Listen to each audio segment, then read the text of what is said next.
Sea Fever by John Masefield.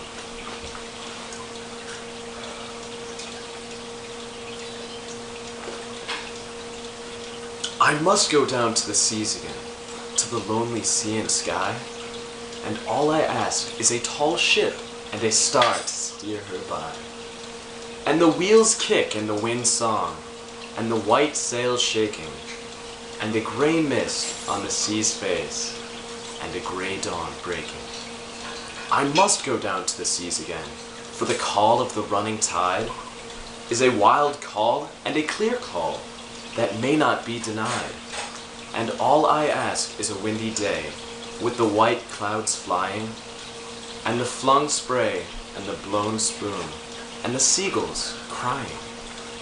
I must go down to the seas again, to the vagrant gypsy life, to the gull's way and the whale's way, where the wind's like a whetted knife. And all I ask is a merry yarn for a laughing fellow rover, and a quiet sleep and a sweet dream when the long trick's over.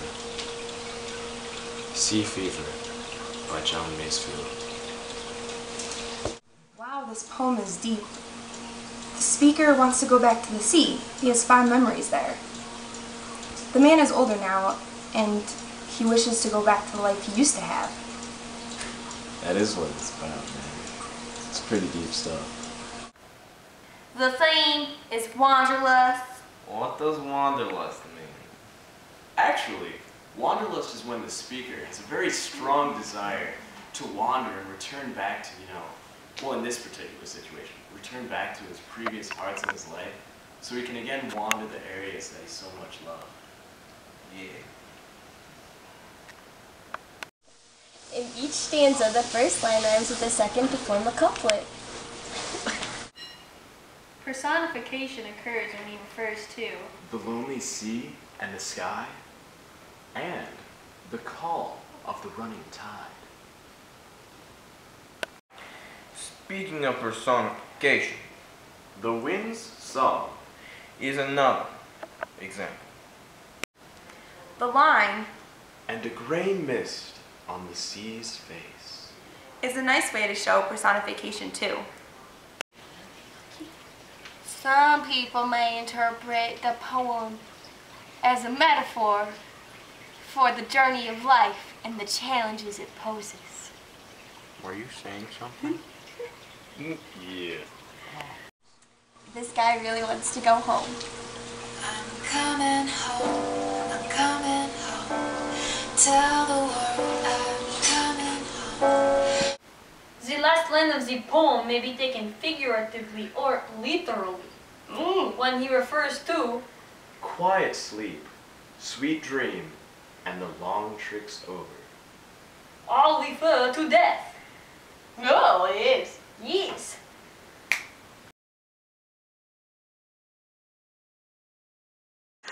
You good to go? These make me look swaggerful. Just say action when it starts going. Action. Ex-Basketball Player by John Updike. Pearl Avenue runs past the high school lot, bends with the trolley tracks, and stops, cut off before it has a chance to go 2 blocks, at Colonel McComsky's Plaza.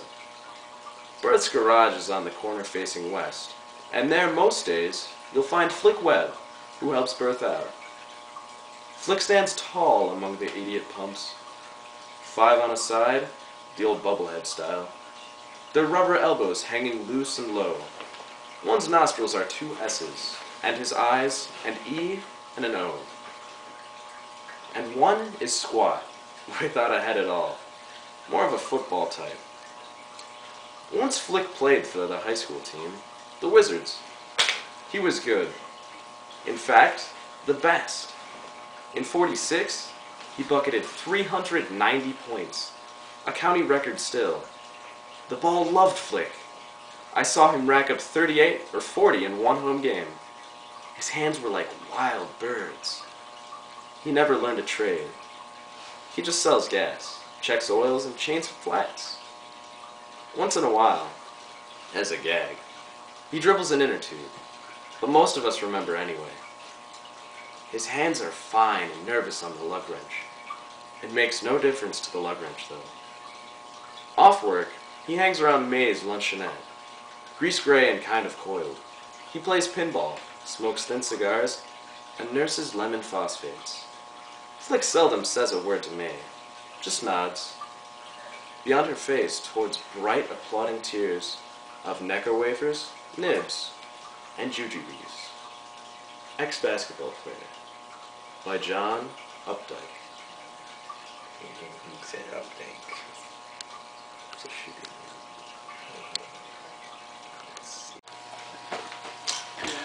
So what do you think about this poem? What do you think it's trying to say?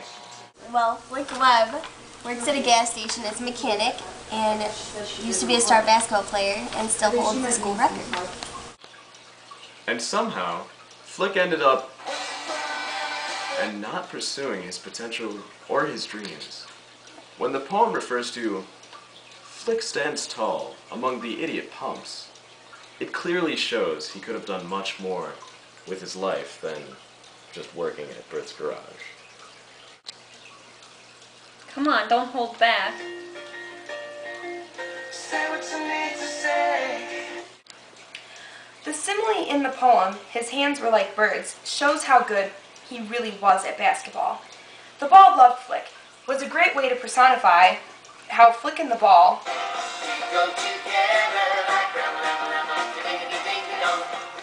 The poem's tone is very relaxed and shows that Flick is content with his life. Hey, I believe, and you know, because we were... When I read this poem, it does not reflect Flick as someone who has regrets or lives his life like I should have or could have. Flick seems content working as a mechanic and hanging out at May's luncheonette, smoking cigars and drinking lemonade. Maybe this poem leaves it to you, the reader, to ask yourself the question, should you pursue your dreams? Whatever your decision be content with it.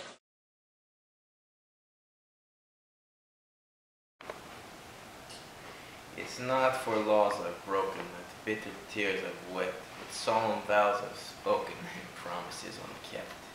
It's not for sins committed, my heart is full of rue, but gentle acts omitted, kind deeds I did not do. I have outlived the blindness, the selfishness of youth, the canker of unkindness, the cruelty of truth. The searching, hurt, rudeness, by mercies great and small, I've come to reckon goodness, the greatest gift of all. Let's be helpful ever to those who are in need, and each new day endeavor to do some gentle deed, for faults beyond our grieving, with kindliness atone, on earth by loving achieving, a heaven of our own. By Robert William Service. Regret was a good poem, with an alternating rhyme pattern. The theme is pretty clear that one should live their life, learn from their mistakes, and have no regrets. The person referred to in this poem is looking back and says, quote, "My heart is full of rue, but gentle acts omitted, kind deeds I did not do." This person has regrets. Someone should have told him.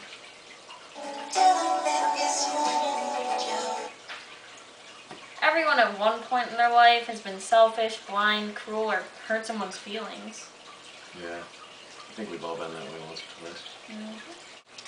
The line, "Let us be helpful ever to those who are in need.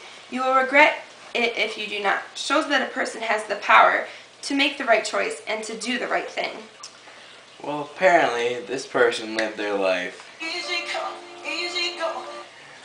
And looking back, would have done things differently a second time around. The emotional imagery, cruelty of truth, selfishness of youth, and canker of unkindness really makes you understand the pain of that person's past. Yeah, I lost a friendship once because I didn't keep a promise. Remember when we were such fools and so convinced and just too cruel. Oh no.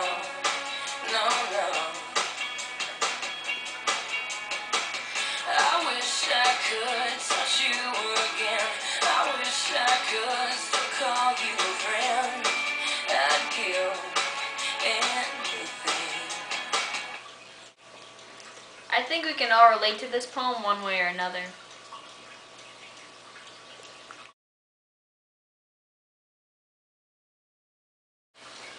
I like ducks. I forgot. Is it going? I lost a friendship once because I did not keep a promise. Oh. Do I keep it going? No. Well, apparently this person lived their life.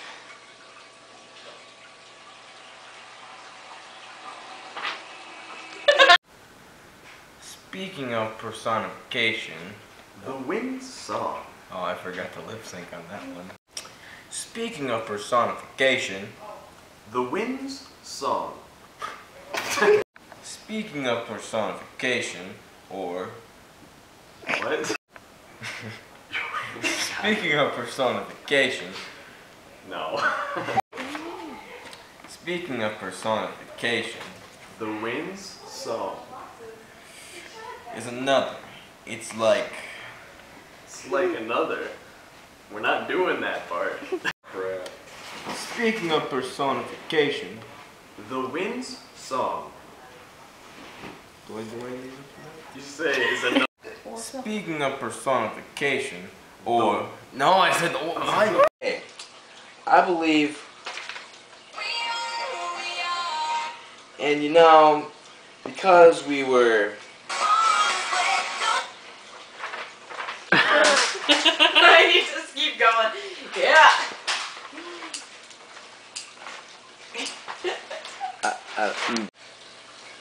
I like ducks. I like ducks. I like ducks. Crap. Are you circling? No. He's definitely circling. Oh god. What is she trying to say when that she's born this way? Isn't she hermaphrodite? That was good. Isn't she a hermaphrodite? I don't think so.